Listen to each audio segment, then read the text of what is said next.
유동률의 스파이 세계 제6회 히틀러 행진 저지한 전세계 소련 스파이 리하르트 조르게. 한 사람이 유럽을 횡단하는 히틀러의 행진을 막았다. 스탈린, 처칠, 루즈벨트가 아니라 리하르트 조르게라는 소련 스파이였다. 조르게는 가상의 창조물을 능가하는 실전 스파이이자 20세기의 위대한 영웅 중 한 명이었다. 이는 영국의 저명한 역사 작가인 오웬 매튜스가 저술한 완벽한 스파이 스탈린의 핵심 요원 리하르트 조르게라는 책 리뷰의 첫 문장이다. 독일계 소련 스파이 조르게에게는 항상 전설 최고라는 접두가 따라붙을 정도로 그 활동이 탁월했다. 리하르트 조르게는 1895년 러시아 바크에서 독일인 석유 시추 기술자였던 아버지와 러시아인 어머니 사이에서 태어났다. 40대 아버지가 석유 회사와 맺은 계약 기간이 끝나 독일로 돌아온 조르게는 1914년 제1차 세계대전 독일군 학소병으로 참전했다. 군 시절 동료와 함께 마르크스 사상을 접했고 동부전선에서 치명적인 부상을 당해 후송되었다. 군 병원에서 마르크스, 엥겔스의 저작물을 접하면서 공산주의 사상에 심취하였다. 치료 후 철십자 훈장을 받고 제대했다. 이후 독일 함부르크 대학에서 정치학 박사 학위를 받았다. 교사로 일하면서 1919년 독일 공산당에 입당해 당의 선동가가 되었다. 1924년 그는 인생의 변곡점을 맞이하게 된다. 그의 조르게는 프랑크푸르트에서 열린 독일 공산당 대회에 참석한 소련 대표단의 경비 업무에 투입되었는데 여기서 국제공산당의 고위 간부인 피어트니츠키에게 발탁되어 모스크바로 가게 된다. 거기서 그는 코민테른 요원으로 국제 커뮤니케이션 부서에서 일했다. 당시 소련군 총참모부 소속 정보국의 국장인 얀 베르지는 조르게의 확고한 공산주의 사상성, 외모, 외국어, 즉 러시아, 프랑스어, 영어 능력 등에 주목하고 GRU 요원으로 정식 채용했다. 조르게는 1920년부터 1924년까지 독일과 영국 등에 머물며 관련국 정보를 수집해 소련으로 넘겼다. 후에 조르게는 아버지의 조국 독일에는 배신자였지만 어머니의 조국 소련에는 충성했다고 회상했다.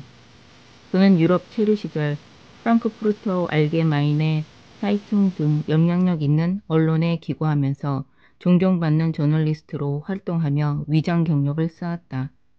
1924년 소련에 돌아와서 소련의 정보기관인 국가정치보안부에서 정보분석요원으로 근무했고 1925년 소련 시민권을 획득했다.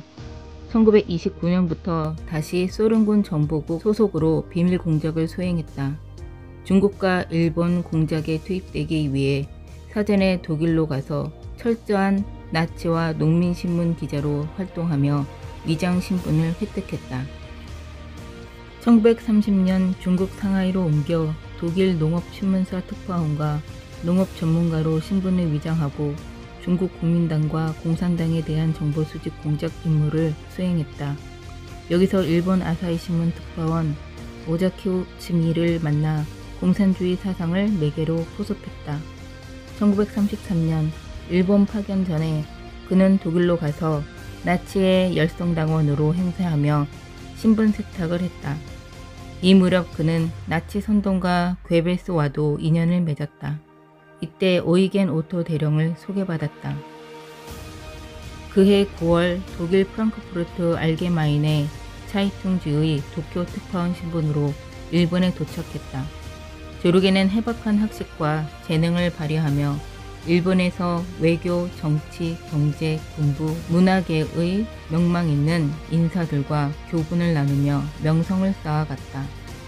라무자라는 암호명을 지닌 조르게는 자신이 구축한 첩보망을 통해 삼국 동맹, 즉 독일, 이탈리아, 일본의 정보를 빼내 소련에 전달했다. 특히 고노에 후미마로 일본 총리의 정책 보좌관으로 진출한 아사히 신문 특파원 시절 중국에서 이미 포섭된 오자키 호츠미를 통해 일본 정부의 기밀 문서를 빼내는가 하면 오이겐 오토 주일 독일 대사에게 접근해 고급 정보를 수집했다.